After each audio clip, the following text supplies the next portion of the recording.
എൻ്റെ പേര് അഖിൽ എന്നാണ്. ഞാൻ ലൂർദ് കോളേജിൽ സിവിൽ പഠിക്കുന്ന സ്റ്റുഡൻ്റ് ആണ്. ഞാനിവിടെ വിജയ് സാറിൻ്റെ ക്ലാസ്സിലാണ് പഠിക്കുന്നത്. സാറിൻ്റെ FM, MOS, SA അങ്ങനെയുള്ള സബ്ജക്റ്റാണ് പഠിക്കുന്നത്.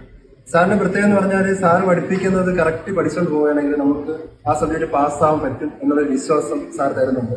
അത് ശരിയാണ്. ഞാൻ പല ട്യൂഷൻ ക്ലാസ്സിൽ പോയിട്ടുണ്ട്, ഒരുപാട് സബ്ജക്ട് പഠിച്ചിട്ടുണ്ട്. പക്ഷേ അവിടെ കിട്ടുന്നതിനെക്കാട്ടിയും കൂടുതൽ എക്സാം എഴുതാൻ ഇരിക്കുമ്പോൾ ഉള്ളൊരു കോൺഫിഡൻസ് കിട്ടുന്നത് ഇവിടെ ലൈസ്യത്തിൽ സാറിന്റെ ക്ലാസ്സിൽ ഇരുന്നപ്പോഴാണ്. എന്നെ അതുകൂടാതെ വിഷ്ണു സാറും പഠിപ്പിക്കുന്നുണ്ട്. സാറും അതുപോലെ തന്നെയാണ്, നല്ലൊരു സപ്പോർട്ട്. ഓവറോൾ അറ്റ്മോസ്ഫിയർ നല്ല അറ്റ്മോസ്ഫിയറാണ്. എന്തായാലും ലൈസ്യത്തിൽ ചേരാൻ തോന്നിയ ഒരു ഡിസിഷൻ ഒരു നല്ല ഡിസിഷൻ ആയിട്ടാണ് എനിക്ക് തോന്നുന്നത്. ഞാൻ പാസ് ഔട്ട് ആയ സ്റ്റുഡൻ്റ് ആണ്. അപ്പോൾ എന്നെ സംബന്ധിച്ച് ഇവിടെ വരുമ്പോൾ എനിക്കൊരു കോൺഫിഡൻസ് ഉണ്ട്. എനിക്ക് ഈ ഡിഗ്രി എഴുതിയെടുക്കാൻ പറ്റും. എല്ലാ സാർമാരും എന്നെ ഹെൽപ്പ് ചെയ്യുമെന്നുള്ള വിശ്വാസം എനിക്കുണ്ട്. Thank you.